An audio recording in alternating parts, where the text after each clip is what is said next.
All right, let's just jump right into this because today we are looking at one of the most staggering historical blind spots of all time. Seriously, I need you to pause and really think about this for a second. Half of the human population has been experiencing menstruation for literally as long as humans have existed on this planet. We are talking hundreds of thousands of years.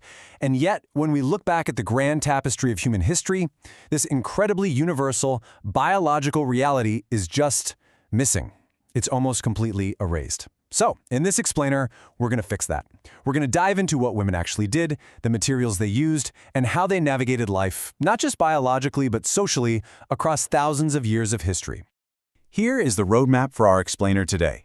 We'll start with history's most ignored topic, move into ancient Mediterranean solutions and myths, touch on rituals, isolation, and cultural taboos, explore medieval and Eastern medical traditions, and then wrap up with the modern pad and our key takeaways. Okay, Section 1, History's Most Ignored Topic.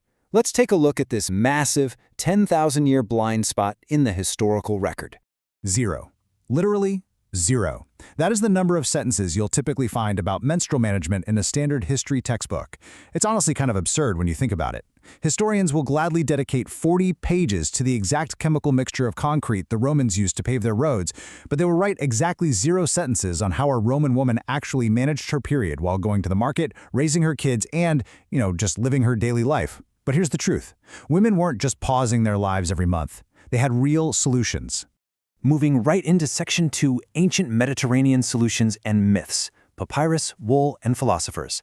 Let's kick off this era in ancient Egypt right around 1550 BCE. We know from things like the Ebers Papyrus, which documented gynecological treatments, that they absolutely did not ignore women's health.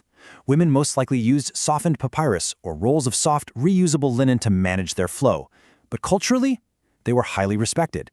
Menstruation was actually linked to the life-giving flooding of the Nile and the goddess Isis. Women weren't locked away, they just went about their lives with minimal disruption. Now, this perfectly highlights a really wild historical contradiction when we shift over to ancient Greece. The mainstream scientific consensus back then, led by Aristotle, argued that women were inherently colder and weaker. Get this, he claimed menstrual blood was literally failed semen, basically categorizing women as broken men.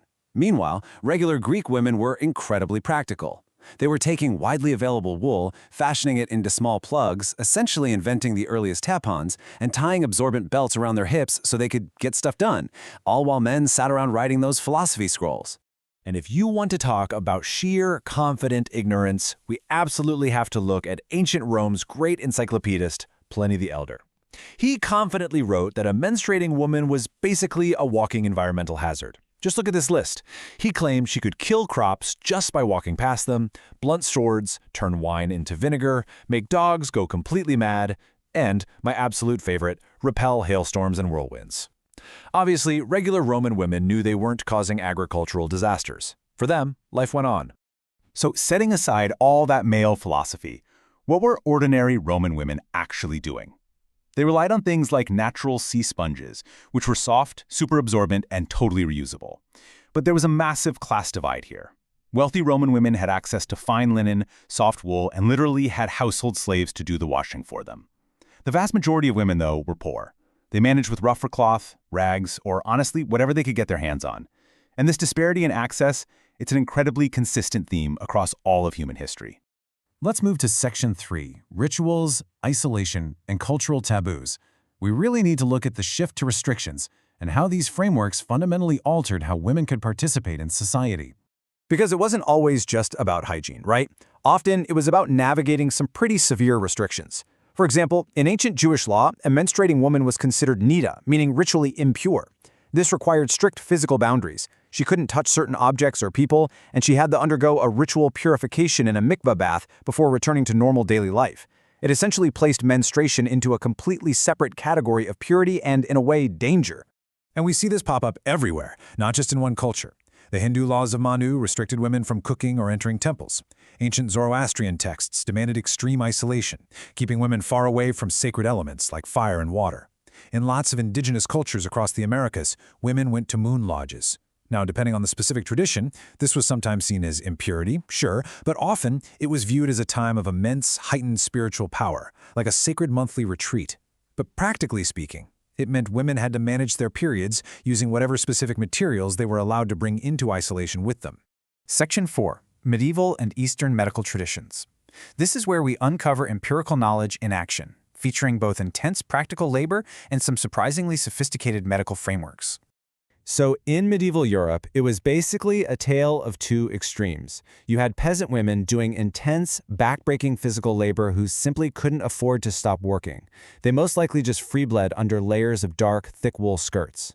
But paradoxically, because the prevailing Galenic medicine viewed menstruation as a completely necessary, healthy purging of excess blood, physicians actually encouraged it.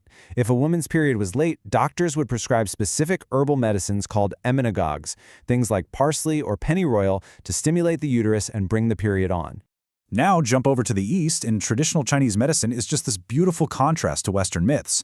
They absolutely did not see women as broken men. They treated the female body as a complete interconnected system, using the timing, color, and volume of menstruation as a vital diagnostic tool for a woman's overall health. On a practical level, women used silk or cotton pads held up by woven belts. By the Tang Dynasty, they had even engineered undergarments with integrated fabric pouches.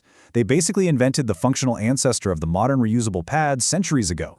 And over in the Americas, even though colonization wiped out a heartbreaking amount of the written record, we do know that in the Aztec world, blood held immense ritual power. Aztec women seamlessly wove their cycles into a deeply cyclical cosmology that guided everything from their agriculture to their calendars. For practical management, they used highly versatile magi fibers derived from the agave plant. This makes perfect sense for a culture that already relied on that exact same plant for food, medicine, and clothing. And hey, we can't talk about all this without talking about cramps. There is a deep empirical history to pain management here. Women didn't just suffer in silence. The Greeks used warm wine compresses. The Romans prescribed exercise. Traditional Chinese medicine had highly refined, targeted herbal formulas. And medieval Europeans used chamomile, ginger, cinnamon, and fennel. This wasn't just random folksy guesswork. This was generations upon generations of women testing herbs that modern science now confirms actually contain compounds with measurable physiological effects. Finally, Section 5, the modern pad and takeaways. Let's look at this very recent innovation and synthesize what all this history actually tells us. It is honestly mind-blowing when you zoom out and realize that the modern pad is a mere blink in historical time. For hundreds of thousands of years, women relied on wool, leaves, cloth, and sponges.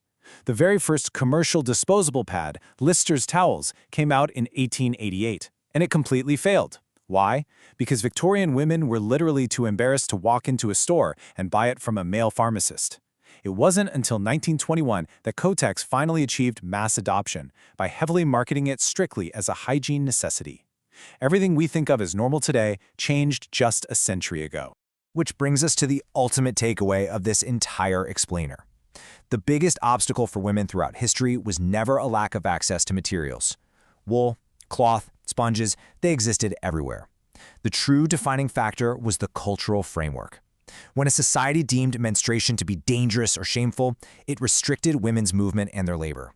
But when society saw it as sacred or just a normal biological reality, women kept living their lives with minimal disruption.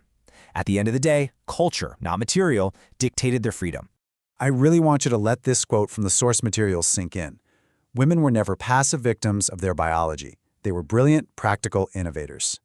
The real tragedy is that this incredible, generational, embodied knowledge lived almost entirely orally within communities of women. Men were the ones writing the historical record from the outside, documenting their own bizarre fears, like repelling whirlwinds, while women quietly figured out exactly how to keep humanity moving forward. So, I'm going to leave you with this final, provocative thought. We will reconstruct ancient battles in the most painstaking detail, yet we completely ignore a reality experienced by half of all humans who have ever lived. If Cleopatra, medieval peasants, and Aztec priestesses could actively and effectively manage this biological cycle for millennia, developing vast systems of practical and medical knowledge along the way, why on earth do we still act like talking about it today is somehow inappropriate or taboo? It's literally ancient history, and it is well past time we started treating it with the absolute fascination and respect it deserves.